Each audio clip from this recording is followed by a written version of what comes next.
It's Doug Shoemaker with the Shoemaker Loan Team at Homestead Financial Mortgage. And today I want to clear up one of the biggest misunderstandings around mortgage rates. And that's what the national average rate actually means and why most people don't automatically get it. And why starting your loan process early can actually save you real money.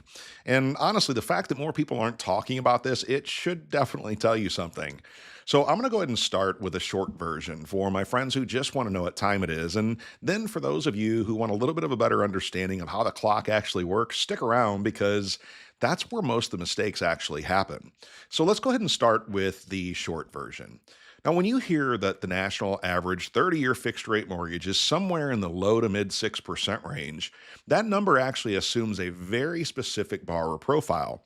It assumes that you've got extremely strong credit, manageable debt, a solid down payment, a standard loan amount, and a pretty darn clean loan structure.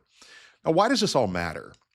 Well, think about this for a second. If somebody that you barely knew asked you to borrow $1,000, you'd probably ask a few basic questions to decide whether or not they might pay you back and whether they'd do it on time. Now, imagine that same person that you barely knew, they asked you to borrow $400,000. And I don't mean fake digital stuff, I mean real money they want to borrow from you. Would your questions change just a little bit? Would you dig just a little bit deeper or be a little bit more careful about that risk? Well, of course you would. Now, you'd either lend only to people who met an exact criteria that you were looking for, or you might decide to take on a little bit of extra risk if the reward justified it.